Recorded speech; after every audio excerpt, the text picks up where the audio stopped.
Morning दोस्तों। स्वागत है आपका यूनिक एजुकेशन के ऑनलाइन चैनल पर। आज हम फिर से बायोलॉजी का टेस्ट लेकर उपस्थित हुए हैं और एक बात बता दें कि अब ये जो टेस्ट है ये 10 क्वेश्चन का होगा। दरअसल 15 क्वेश्चन का टेस्ट काफ़ी लंबा हो जाता था और सोचने समझने में काफ़ी दिमाग खर्चा हो जाता था। अतः टेस्ट को छोटा किया जा रहा है और ये 10 क्वेश्चन का टेस्ट होगा और अब से जितने भी टेस्ट अपलोड होंगे सब 10-10 क्वेश्चन के होंगे। और आपको बता दें, अगर आप चैनल पर नए हैं तो आप चैनल को सब्सक्राइब कर लीजिए, क्योंकि यहाँ से आपके विभिन्न सब्जेक्टों के टेस्ट सीरीज 10-10 क्वेश्चन का रोज मिलेगा। और अगर आप रोज टेस्ट लगाओगे और उनका डिटेल से अध्ययन करोगे तो आपकी तैयारी बहुत अच्छी हो जाएगी। यहाँ आपको बता दें, अगर आपके 8 से 10 के बीच में सही हो रहे हैं तो समझ के चलिएगा आपकी तैयारी बहुत अच्छी है। अगर आपके 6 से 8 के बीच में सही हो रहे हैं तब भी आप समझ लो 60 से 80% तक सही कर रहे हो, तब भी आपकी तैयारी बहुत अच्छी है। लेकिन अगर आपके 4 से 6 के बीच में सही हो रहा है तो आपको सुधार करके 6 से 8 के बीच में आना है, क्योंकि ये 40 से 50% की तैयारी मायने नहीं रखती। आपको 60 से 70 या 80 से 100 के बीच में पहुँचना है। तो चलिए टेस्ट स्टार्ट करते हैं। और अगर चैनल पर आप नए हो तो चैनल को सब्सक्राइब कर लीजिए, क्योंकि यहाँ से आपको बहुत सारा फायदा होने वाला है।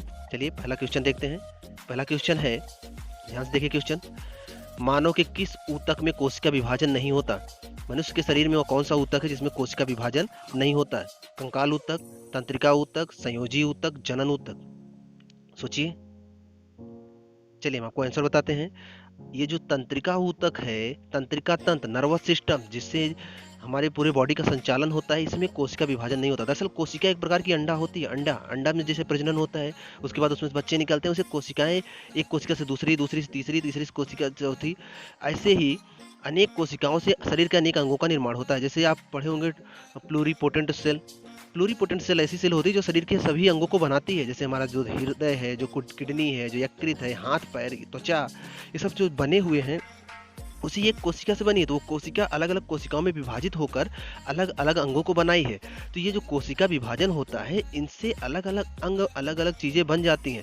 लेकिन मनुष्य के शरीर में एक कोशिका ऐसी भी होती है जिसमें कभी कोशिका विभाजन नहीं होता, वो है तंत्रिका ऊतक का। तंत्रिका ऊतक शरीर में कहाँ पाया जाता है?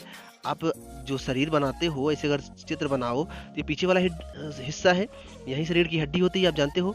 ये रीढ़ की हड्डी नीचे तक जाती है, इसी में नर्वस सिस्टम होता है। दरअसल आपके शरीर में कहीं चोट लग जाए तो जो आपको पीड़ा का अनुभव होता है, जैसे हाथ में चोट लगा, मान लो हाथ यहाँ है, हाथ में चोट लगा तो यहाँ से ये दर्द उठेगा, ऐसे जाएगा इस नर्वस सिस्टम में, नर्वस सिस्टम के माध्यम से जाएगा यहाँ पर दिमाग के पास। दिमाग उसको अनुभव करेगा, तब आपको बताएगा कि यहाँ पर चोट लगी है। यह जो गति होती है लगभग 539 किलोमीटर प्रति घंटे की स्पीड से ये शरीर में ट्रांसफर होता है। अतः हमें तुरंत पता चल जाता है कि हमें चोट कहाँ लगी है। यह तंत्रिका तंत्र का ही काम होता है। तो हमारे शरीर में कहीं भी हमारे दिमाग में, जैसे हम अपने हाथ से जो काम करवाते हैं, ये तंत्रिका ऊतक का नियंत्रण है हमारे हाथ पर। अगर ये हाथ पे नियंत्रण ना रखे तो हाथ हमारा इधर उधर घूमने लगेगा। हमारा दिमाग हमारे नियंत्रण में, तंत्रिका ऊतक का नियंत्रण है। मतलब तंत्रिका तंत्र हमारे शरीर का सबसे महत्वपूर्ण हिस्सा होता है, सबसे महत्वपूर्ण काम करता है। अगर ये फेल हो जाए तो आदमी पागल हो जाएगा, आदमी के हाथ पैर उसके बस में नहीं रहेंगे। आप कभी कभी देखते हो कुछ आदमी जो पागल होते हैं, वो अपना दिमाग जो है, अपना सर जो है दीवार में तेजी से लड़ाते हैं, उसके बाद बैठ के रोते हैं। दरअसल उस समय उनका दिमाग उनके कंट्रोल में, उनकी तंत्रिका तंत्र उनके कंट्रोल में नहीं होते, वो तंत्रिका तंत्र के कंट्रोल में नहीं होते। और जब कोई भी शरीर का कोई भी हिस्सा तंत्रिका तंत्र के कंट्रोल में नहीं होता तो कुछ भी कर जाता है। इसीलिए तंत्रिका ऊतक को क्षति नहीं पहुंचना चाहिए, यह सबसे इंपॉर्टेंट हिस्सा होता है। तो यहाँ पर जो आपको बताया गया है, मानव के किस ऊतक में कभी कोशिका विभाजन नहीं होता, ये तंत्रिका ऊतक है। इंपॉर्टेंट है, याद रखिएगा। रीढ़ की हड्डी से लेकर दिमाग तक फैला, पूरी बॉडी में फैला है, लेकिन जो मजबूत और मुख्य रूप से फैला है वो रीढ़ की हड्डी में। इंपॉर्टेंट है, वैसे पूरी बॉडी में, क्योंकि पूरी बॉडी में कहीं भी आपको चोट लगती है तो आपको पता चल जाता है।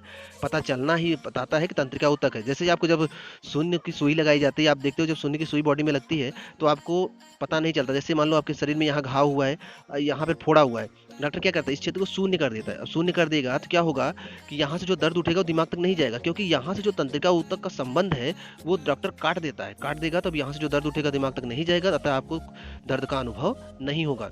आपके सामने ही आपके शरीर को काट दिया जाएगा, आप शरीर में एक चीड़ फाड़ कर दिया जाता है, आपको दर्द नहीं होता। दरअसल वही तंत्रिका ऊतक तक संबंध काट दिया जाता है। ये बहुत इंपॉर्टेंट है, याद रखिएगा। ऑप्शन बी सही है। चलते हैं नेक्स्ट क्वेश्चन पर। देख लीजिए, ऑप्शन बी सही था। अगला क्वेश्चन है, ध्यान से देखिएगा, एक मिनट। चलिए अगला क्वेश्चन देखते हैं। अगला क्वेश्चन है, डीएनए अंगुली छाप जो विधि है, इसका प्रयोग किसकी पहचान के लिए किया जाता है? डीएनए या फिर अंगुली छाप विधि का प्रयोग वैज्ञानिक लोग, डॉक्टर लोग किसकी पहचान के लिए करते हैं? माता पिता की पहचान के लिए, बलात्कारी की पहचान के लिए, चोर की पहचान के लिए, उपयुक्त सभी? सोचिए। चलिए हम आपको आंसर बताते हैं। यहाँ पर उपयोग सभी होगा। दरअसल जो डीएनए होता है हमारी कोशिकाओं में होता है। अब कोशिका के अंदर जो केंद्रक होता है, केंद्रक में डीएनए होता है और डीएनए ही आनुवंशिक लक्षण का वाहक होता है। किसी भी व्यक्ति में उसकी पूरी बॉडी का डीएनए एक ही होता है। अब देखो जो डीएनए होता है माता पिता से बच्चों में ट्रांसफर हो जाता है। अगर किसी लड़के का डीएनए उसके माता पिता से मैच करके किसी आदमी से मैच करके समझ लो वो उसका माता पिता हो सकता है। पहला बलात्कारी बलात्कारी अगर कहीं पर ऐसा काम किया है तो उसके शरीर का कुछ हिस्सा वहाँ से मिल गया तो उसके उस हिस्से से उसके शरीर के कोशिका के केंद्रक में जाएंगे और वहाँ से डीएनए निकालेंगे और पता कर लेंगे कि यह कौन है और उस व्यक्ति से मिलान करा लेंगे। चोर अगर कहीं पर गया है तो वो हाथ जहाँ टच किया होगा तो उसकी अंगुलियों के छाप पड़ गए होंगे और अंगुलियों के जो निशान होते हैं यूनिक होते हैं, सभी व्यक्तियों के अलग अलग होते हैं, उससे भी पता कर लिया जाता है। अतः डीएनए अंगुली छाप पद्धति का प्रयोग माता पिता बलात्कारी चोर सबकी पहचान के लिए किया जाता है। तो ऑप्शन डी सही था। इंपॉर्टेंट क्वेश्चन है, याद रखिएगा। चलते हैं अगले क्वेश्चन पर, देख लीजिए ऑप्शन डी सही था। अगला क्वेश्चन है कौन नियत ताप प्राणी है? ये चारों ऑप्शन में ऐसा कौन है जो नियत ताप का प्राणी है? व्हेल, शार्क, एलाइटीज, ड्रेको। सोचिए, चलिए बताते हैं। ये जो व्हेल है, व्हेल एक स्तनधारी है। स्तनधारी स्तनधारी समझते हो आप? स्तनधारी जो अपने बच्चों को दूध पिलाता है। व्हेल मछली नहीं है, व्हेल स्तनधारी है। आप समझिए नियत तापी क्या होते हैं।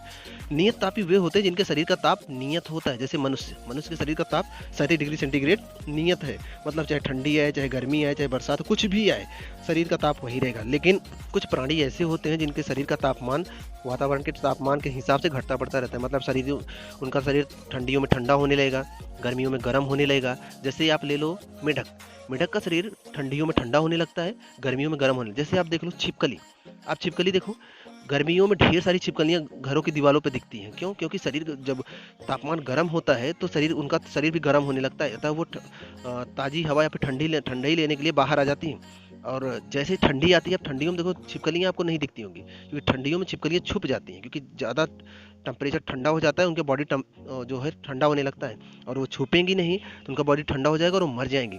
तो नियत तापी वो होते हैं जिनके शरीर का तापमान नियत होता है। अनियत तापी वो होते हैं जिनके शरीर का तापमान घटता बढ़ता है। जैसे सर्प ले लो, सर्प किस में आता है? सोचिए, सर्प आता है अनियत तापी में। आप देखो गर्मियों में सर्प देखते होंगे लेकिन ठंडियों में सर्प जल्दी नहीं दिखते, क्योंकि ठंडियों में बिल में घुस जाते हैं, कहीं पर छुप जाते हैं, क्योंकि ठंडियों में वातावरण बहुत ठंडा होता है, उनका बॉडी ठंडा होने लगता है और मर जाएंगे, अतः वो बाहर नहीं निकलते। और गर्मियों में बहुत ज़्यादा गर्मी होती है तो उनको गर्मी बर्दाश्त नहीं होती, अतः वो बाहर आ जाते हैं, मजबूरी में बाहर आते हैं। तो यहाँ पर व्हेल जो है नियत तापी है क्योंकि ये स्तनधारी है। बाकी शार्क, एलाइटीज ये सब समुद्री जीव हैं और ये सब अनियत तापी है, मतलब इनके शरीर का तापमान वातावरण के तापमान के हिसाब से घटता बढ़ता रहता है। इंपॉर्टेंट है, याद रखिएगा। चलते हैं नेक्स्ट क्वेश्चन पर। यहाँ देख लीजिएगा ऑप्शन ए सही था। अगला क्वेश्चन है, बहुत इंपॉर्टेंट क्वेश्चन है। क्वेश्चन है डार्विन फिंचेज का प्रयोग किसके लिए करते हैं? जो डार्विन फिंचेज है ये शब्द किसके लिए प्रयोग किया जाता है? बहुत इंपॉर्टेंट है, याद रखिएगा। सोचिए, मछली के लिए, छिपकली के लिए, पक्षी के लिए, उभयचर के लिए। चलिए हम आपको आंसर बताते हैं। यहाँ पर ऑप्शन सी सही है, पक्षी के लिए करते हैं। दरअसल डार्विन एक वैज्ञानिक थे और वो जगह जगह घूमकर बहुत सारे जीवों पर अध्ययन कर रहे थे। तो वो इक्वाडोर पे एक आइलैंड है, गैलापोगस नाम है, वहाँ पर विश्व के सबसे बड़े कछुए भी पाए जाते हैं, गैलापोगस। वहाँ पर तो जो कछुए पाए जाते हैं लगभग मान के चलो कि 200 कुंटल के होते हैं, सॉरी 2-3 कुंटल के होते हैं। यहाँ पर जो ये इन्होंने अध्ययन किया था, उन्होंने देखा था कि एक प्रकार का पक्षी है, फिंचेज पक्षी, वो अलग अलग आइलैंड मतलब द्वीपों पे अलग अलग, मतलब वही पक्षी है, बस उसकी चोंच की आकृति कहीं पर ऐसे कहीं पर ऐसे, मतलब चोंच की आकृति अलग अलग थी। ऐसे उन्होंने 26 प्रकार के पक्षियों, 26 प्रजातियों को इकट्ठा किया पक्षियों का, जिसमें से 14 फिंचेज प्रकार की थी और उन्हीं पर अध्ययन किया, उनके चोंचों पर अध्ययन किया कि ये चोंच उनके रहन सहन के हिसाब से बदल क्यों गए हैं, इन्हीं पे अध्ययन किया था। तो ये डार्विन फिंचेज एक प्रयोग हो गया था। यही पूछा जाता है डार्विन फिंचेज क्या है, तो ये पक्षियों पर किया गया एक प्रयोग था, डार्विन वैज्ञानिक ने किया था। तो ऑप्शन सी सही है, इंपॉर्टेंट है। चलते हैं नेक्स्ट क्वेश्चन पर, देख लीजिए ऑप्शन सी सही था। अगला क्वेश्चन देखते हैं। कह रहा है, क्वेश्चन ध्यान से देखिए, कह रहा है कि कौन सी धातु इटाई रोग पैदा करती है? बहुत सरल क्वेश्चन है, बड़ा सस्ता क्वेश्चन है, अगर आपको पता होगा तो आप नंबर कर जाओगे। Cadmium, chromium, cobalt, copper.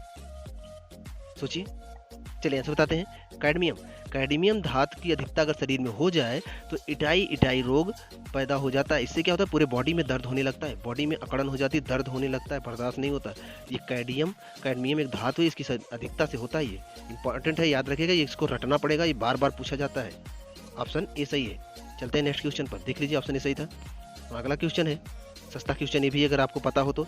पराधुनिक jet विमान किसको नुकसान पहुंचाते हैं? ये जो जेट विमान आकाश में उड़ते हैं, ओजोन को, ऑक्सीजन को, सल्फर डाइऑक्साइड को, कार्बन डाइऑक्साइड को, सोचिए।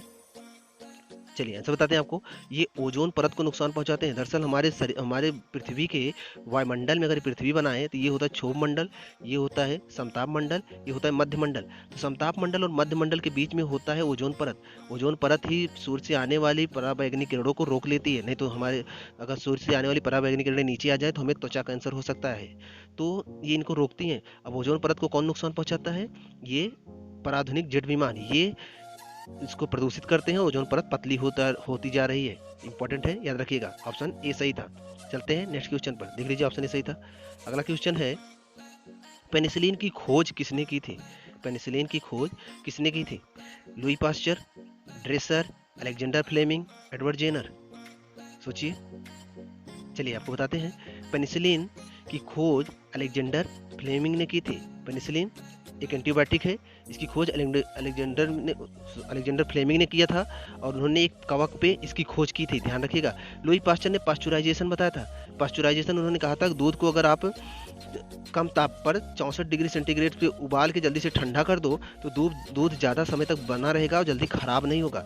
उन्होंने कहा कि या फिर दूध को आप बार बार गर्म करो तब भी बचा रहेगा, या फिर आप उसको एक बार गर्म करके जल्दी से ठंडा कर दो तब भी वो बचा रहेगा। तो वो जो उन्होंने पास्चुराइजेशन बताया था, दूध को जो जल्दी से दूध गर्मियों में खराब हो जाते हैं उसको बचाने के लिए बताया था, पास्चुरीकरण।